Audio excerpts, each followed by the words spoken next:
Hello, welcome to another episode of the Rhode Island Small Business Coalition live forum. I am your host, David Dudakian, a small business owner here in Rhode Island. I own Eat Drink Rhode Island, and it's great to be with you again this week. We have a slightly different show this week. Unfortunately, our guest, Mayor Policina of Johnston, had an emergency and wasn't able to make it. So we've got a small business. It's more of a nonprofit. We're going to talk about that in a minute. But before I get into that, I wanted to talk to you a bit about the coalition. We're really trying to ramp up membership. We're doing a lot of great things with the coalition, with the portal to get more information and more usability and more features for the members out there. So I wanted to make sure everyone out there knew about that. And if you want to join, you go to rismallbusiness.org. You can sign up right there on the website. There's obviously you're on the Facebook page right now, so please follow the Facebook page for updates and things of that nature. But you can also find the Small Business Coalition on Twitter and Instagram, things of that nature. So the portal, I mentioned that. This is something that the coalition board has been working on for some time now, especially thanks to Chris, our fearless leader at Trailblaze Marketing, and his intrepid guy Sam there working on this portal. We're really trying to do this is create a small business portal for the entire community of Rhode Island, not regions, not specific to any small business, but any small business. We want to be able to use it to connect all the small businesses together, but also connect small business to the government, a lot of other organizations out there like chambers and things of that nature, and make Rhode Island a better small business friendly state. We all know there are folks out there that see some of these stats and statistics, and sometimes they're great, sometimes they're not so great. But the Rhode Island Small Business Coalition really wants to try and make this the best place for small business in New England, if not the country and the world, of course, eventually. So I just want to remind you again, we'll put the website up there on the screen so you can see it, but we'll also link it up in the Facebook down there. It's rismallbusiness.org. You could sign up there. We have bi-weekly meetings on Zoom at 5 p.m. on Mondays. They're on hold for a couple weeks as we wind down the summer and get this portal open, but those should be starting again after Labor Day. So sign up on the website, rismallbusiness.org. You'll get the newsletter emailed to you. You'll know when the meetings are happening. You'll see the portal as it comes out, and all sorts of great things that are happening, including the show, which I'm very happy to host. It's been a great experience so far. We've had a lot of great guests on. As you may know, if you've watched the show previously, it tends to focus on elected officials and people in the government that can help small business. Hopefully, we try to maintain communications with everyone in our government across the state and also at the municipal levels where possible, to try and make this the best small business state in the country, as I mentioned before. Today, like I said, unfortunately, our guest couldn't be with us, but definitely in 2 weeks, barring an emergency, because it does happen with elected officials. We know that is the case. If we had a show yesterday, obviously a hurricane would have affected us. But in 2 weeks, we have Senator Sheldon Whitehouse coming on noon on Tuesday, September 7th. So make sure you check out that. Again, if you sign up on the smallbusiness.org, you'll get a notice for that. You could send in your questions ahead of time for Senator Whitehouse, and you could always leave the questions live on Facebook, like right now as we're watching it. And please, if you have questions for today's guest, who I'm going to introduce in a second, you can put those into the Facebook chat, and we'll ask them of Tina. Tina Pedersen runs R.A.M.P, which stands for, I looked this up earlier. I want to make sure. Real Access Motivates Progress. Real Access Motivates Progress. It is a small business dedicated to making everything accessible to people with disabilities. And Tina, it would be great to have you on. Hi, welcome. I'm so excited to be on with you today. This is exciting. Thank you for coming. I want to point out, and we're to definitely talk about R.A.M.P and what R.A.M.P does so that people can know more about it. But the main reason we're having you on is you're doing an event for small businesses in a few weeks. And so I really want to make sure that small businesses out there know it's a free event. It's about accessibility, as I mentioned, which is what your focus is. And I think, for me, from my realm of working in food and drink, we've met before, and we've had conversations about accessibility to restaurants and things of that nature, food trucks and things of that nature. It's just, it's a no-brainer. You're inviting more customers in every time you make accessibility a priority. So I think it's important, not simply for equity and things of that nature, obviously that's very important. But also it's good business, right?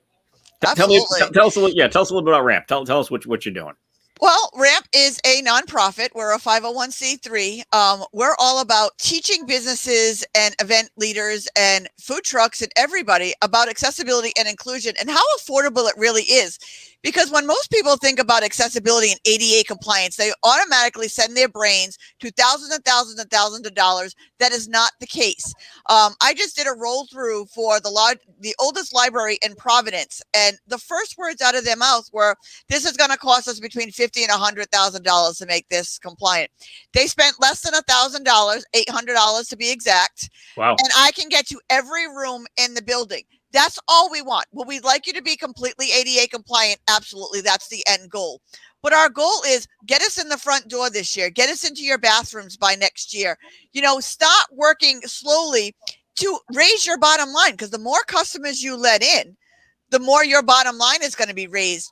With COVID, I think of COVID as being, in a way, a blessing, because everybody got a small glimpse of what the disability community deals with.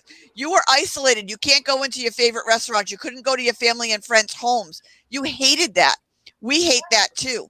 Now that the world is opening up, take us with you. Now that we have our favorite sandwich or favorite grocery store or favorite place that we've been ordering from, we want to go now and visit you and give you more of our business. So we're doing this to help you, not hurt you.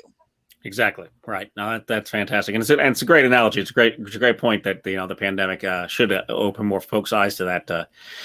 It's more than an inconvenience. It really is a problem that needs to be solved. And like you said, it should be better for business.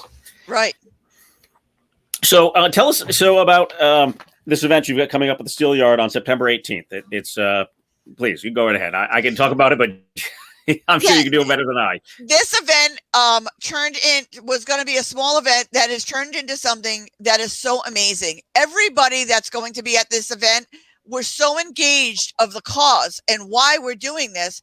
Everybody volunteered, from our DJ to our MC to our vendors to our food trucks.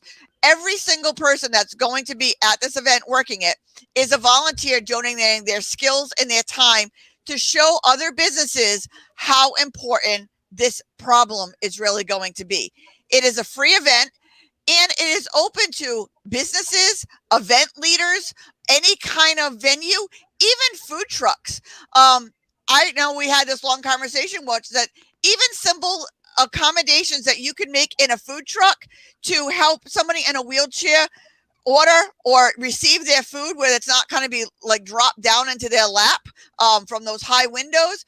Small accommodations that cost you next to nothing could make all the difference in the world to somebody who wants to, give you more business. So it is a free event. It's also going to be, all of our elected officials are going to be there, from the governor right down to state councilors, representatives and everything are going to be there. So you're going to be able to interact and talk to the entire Rhode Island delegation, the governor, the lieutenant governor. They all 100% back this event. Not only are they backing the event, they're going to tell you ways of getting tax breaks to become ADA compliant or to start the process. They're going to have grant matching for people who want to become accessible.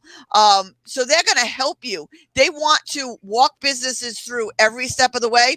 And we come out and we will assess your business free of charge. So what do you have to lose? A few hours of your time. You can learn how to hire some incredible employees.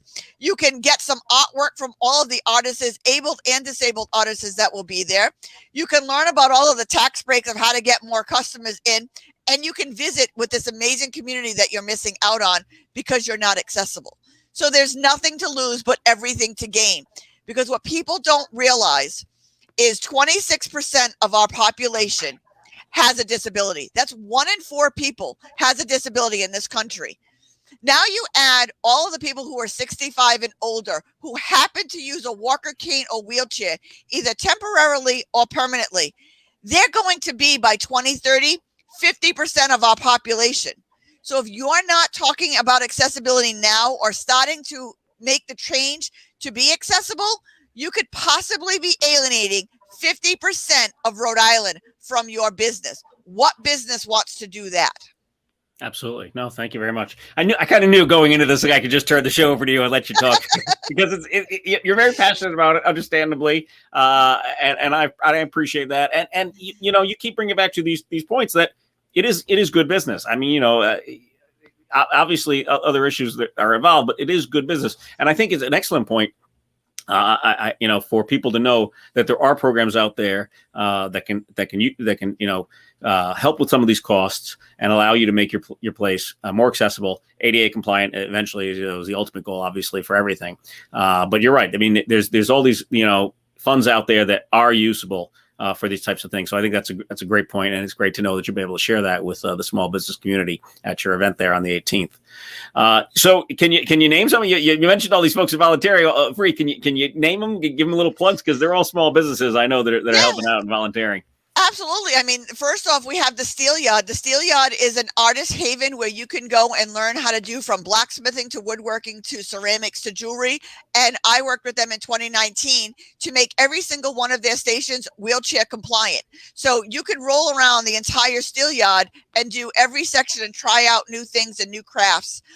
So they have volunteered. We have our MC. His name is Tyler Hittner. He has meningitis, and now he utilizes a walker for the rest of his life. So that's who. But he's going to be our MC for the day. We have Huey Lincoln, who works for Troop. He's going to be our DJ for the afternoon. Oakley's Home Access is going to be bringing a lot of one-step ramps or suitcase ramps, as you call them, or different kinds of ramps that you can utilize for your business. We have Sunnyside on the Street food truck that's going to be there. We got clam cake and chowder food truck, and the name is escaping me right now, and I apologize, but it's on our website. But we have like AARP that is part of this. Perspectives Corporation is part of this. Bike On is part of this. But there are so many local businesses. We're going to have business owners who are fully compliant. The process that they went to. Like there's one, Anthony Santuri, who owns Free Play Bar and Arcade downtown Providence. He never thought that his bar could be ADA compliant and wheelchair accessible. I mean, they have video games in there. He's like, how can I make this? He spent very little money to move a video game here, change the doorways the way they open here, lower this part of the bar over here. And he opened a second location in Worcester. And he had so many clients that came out of the woodwork that he didn't know about. When they built Worcester, they built it from the ground up, fully accessible, because he saw the compliancy and what it meant to be fully compliant. Like they do an LBG Pride Night on Monday nights over there. They had 4 drag queens come out of the woodwork that all utilize wheelchairs that now could participate on those Monday night special events that they never knew about. A lot of businesses will say to me, we don't have a lot of wheelchairs in here. Well, did you ever ask why? If you're not accessible, why would they come here? Yeah. You know what I'm saying? And that's the whole thing about it. Like you look at Newport and all of Thames Street, they all have that inevitable one step, a small little suitcase ramp that costs about $200. You could let wheelchairs in, knee scooters, baby carriages, and the people who just had knee back surgery, that can't do that lift right now. You know what I mean? So it utilizes so many different people. And wouldn't you want your grandmother in a walker utilizing a ramp instead of trying to maneuver up a step with her walker? It's just legally, you're probably opening yourself up to more lawsuits if somebody fell than if you would be just to get a $200 ramp, and that could solve all of your problems. No, that's an excellent point. On the legal side of it, first, again, bringing it back to small business, that's a very, very valid point. So thank you with that. And yeah, like you said, it can be as easy as moving things around and making doorways more accessible, things of that nature.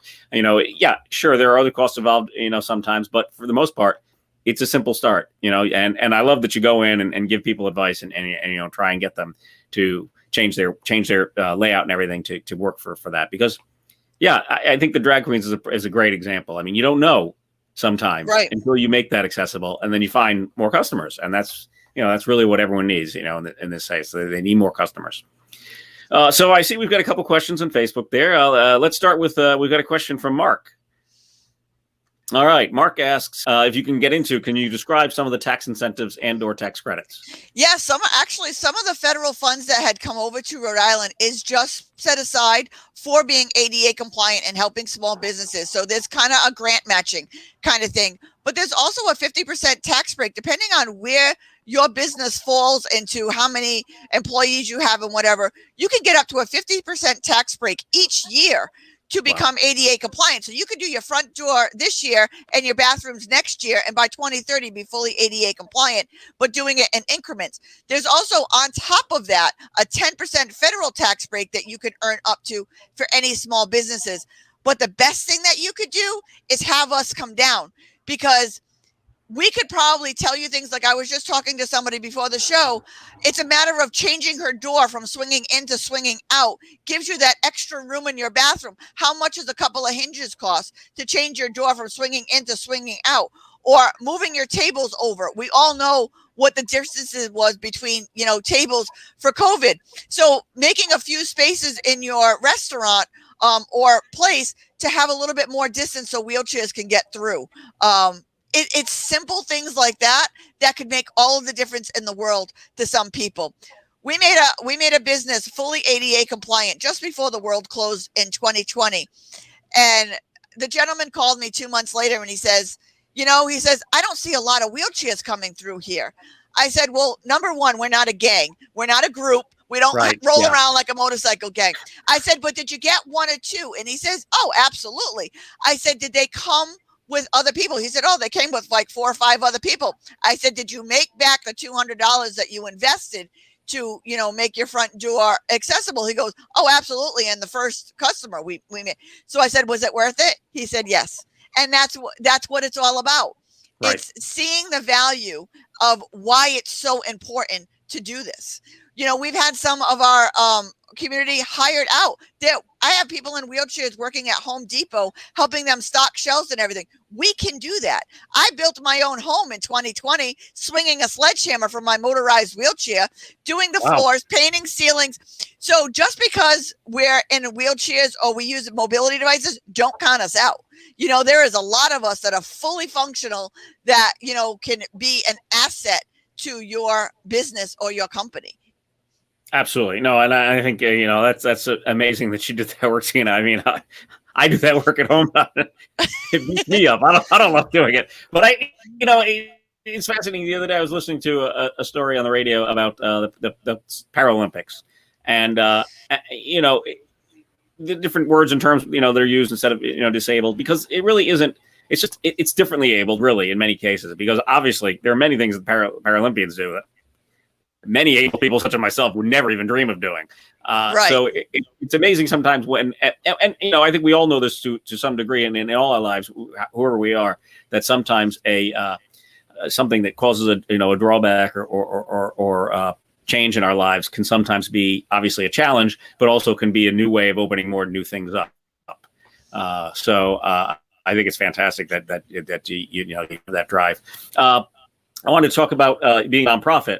Obviously, you need to raise funds, you grants and things of that nature. But the services you provide to businesses to help them out and tell them the ways that they can become more accessible and eventually ADA compliant. Are those any costs for those?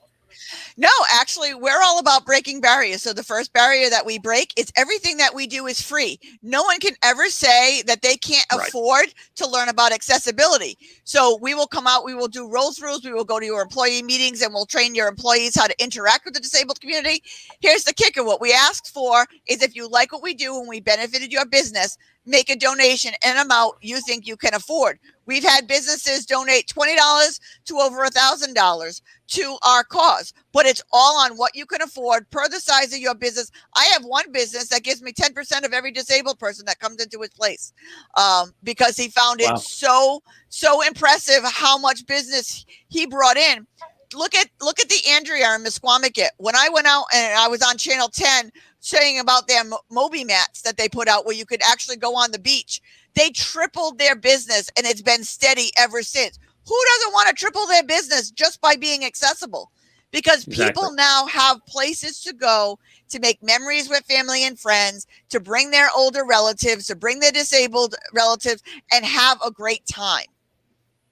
Yeah, absolutely. No, I wanted you to, tell people out there it is free. If you need help, if you need someone to tell you how to change your business to be more accessible, contact R.A.M.P. It is free. Tina, tell us, the website and all the ways to contact you.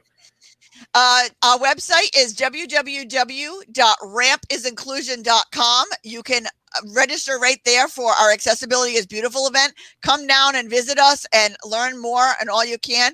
But you can also hear about our Red Bag initiative that's carrying all of your medical information on you at all times. That's non-tech based, and all of the services that we provide. And like I said, there is no judgment. We will come by, and if you can't give us a donation right now, we're okay with that. We'd rather you be accessible and open your doors to more people.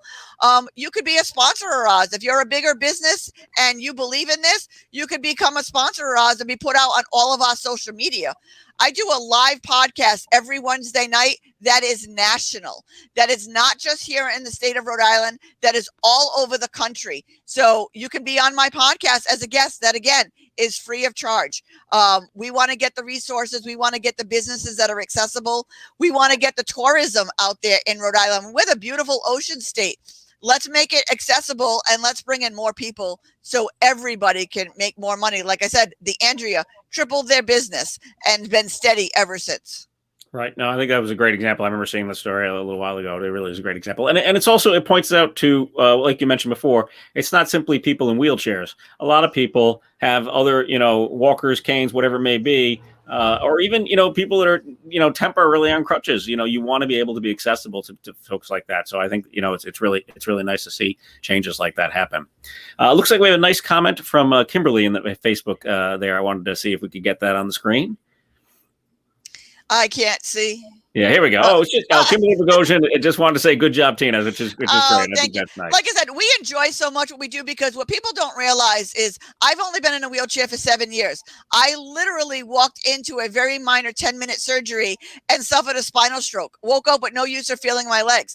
I had to learn how to navigate the world from a wheelchair, and it stunted my life, not because I couldn't deal with being in the wheelchair, because I couldn't get into places. I couldn't go out dancing anymore. I couldn't go out and have a drink with my friends.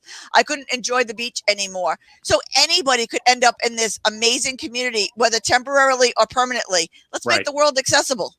Right. No, absolutely true. I'm glad you told your story, because I think that's a very valuable point for people to hear. It's not something anyone expects. It can happen, and we want to be able to have that accessibility available to anyone that it does happen to. Yeah, like my friend Alfred in Cranston went in for a spinal block in November, and I know he's very well known on all of this. He owned a restaurant for many, many years in Cranston, and he went in for a spinal block, and he's now paralyzed from the waist down. So that's how quickly something could happen. You know what I mean? So let's be accessible. Let's make sure that all of these people are not missing out on even more of their life because of the tragedy that happened to them. Let's make their lives worth living, because we're amazing people. And you want to meet all of us. Well said. Thank you.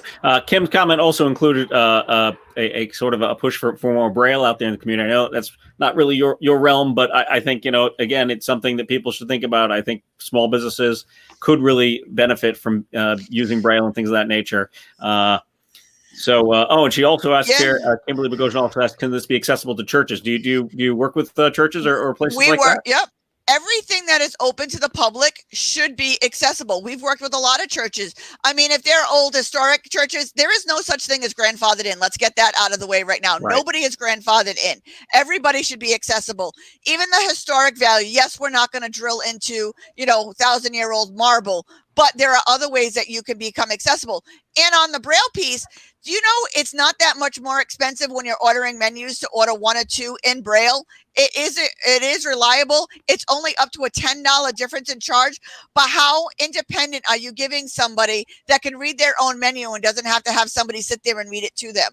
Exactly. Giving them that independence, you have now made a customer for life, because they can now order for themselves and they can be independent at your place of a business. So even Braille menus and stuff, it's not that much harder. Every printer has a way of doing it. So all you have to do is ask. No, it's an excellent point. I think, we all can understand feeling comfortable somewhere, and when you get that feeling of not being welcome, not intentional by any means, but if it can happen, and therefore if you feel comfortable, if you feel welcome to spot, you're going to want to go back to that place and give that place more business. I think that's just human nature. Yeah. I mean, the biggest thing that we want to say is I truly don't believe in my heart of hearts that anybody is inaccessible maliciously. They just don't know, or they don't Absolutely. know somebody in this business. So let us come out and teach you. Let us come out and teach your staff how to interact with the disabled community, how to act properly, who to talk to, who to listen to, how to interact, and make that experience even more, because making a personal home for our friends and family, like when there's all the power outages, what could you do? You could go to a friend's house or whatever. We can't do that because if they're not wheelchair accessible, I can't get in. So Right. the only outlet that we have to meet with our family and friends is public spaces, events, restaurants, businesses. If you're making it accessible, you're helping us live our lives to the fullest and make memories with family and friends. We want to help you do that. We want to do it in the most affordable way, non-invasive way that we can make you have more money. Well, thank you, Tina. That's very well said. I think we should leave it right there because that was so very well said. I think we'll just point out to everyone again, rampisinclusion.com is the website. On that website, you'll find information to sign up and to get, if you want to get Tina and her crew to check out your place and make it accessible. That's where you go, rampisinclusion.com. There's also a link there on that website to the Eventbrite where you can register for the free event on September 18th at the Steelyard, which sounds like a blast. And I just want to say that event is going to go on regardless. We're going to have a mask mandate because we are dealing with a lot of people who are immune compromised, whether they're vaccinated or not. We are dealing with the disabled community, but wear a mask. 95% of it is outside. So come join, dance with us, listen to your fellow elected officials and your governor, and talk to them about what you need to make this possible in your business, and we will make it happen for you. Thank you very much, Shane. I appreciate that. Speaking of elected officials, I want to plug one more time that we're going to have Senator Sheldon Whitehouse on this show in 2 weeks. We've also got Mayor Hopkins from Cranston coming up. Hopefully, Mayor Policina from Johnston will be able to join us eventually. And Speaker Shikarchi will be joining us in the future as well. So we've got a lot of great guests coming up. I really appreciate you taking the time today, Tina, for filling in at the last minute. It's very helpful for you to do that for us. Thank you. Any last words? Anything else you want to add? No, I just hope to see everybody at Accessibility is Beautiful, because you have nothing to lose and everything to gain just by showing up for a couple of hours. Thank you, Tina. All right, so that's our show again. We really appreciate it. I don't know where a half hour flies by. That was a great conversation with Tina. I hope all of you out there enjoyed that, and I hope you check out rampisinclusion.com and help get your business more customers. I mean, all the rest of it is wonderful and heartwarming and helpful. But, for us at the small business community, we want to get people more customers, to get people into your businesses. So why not do that with some more accessibility?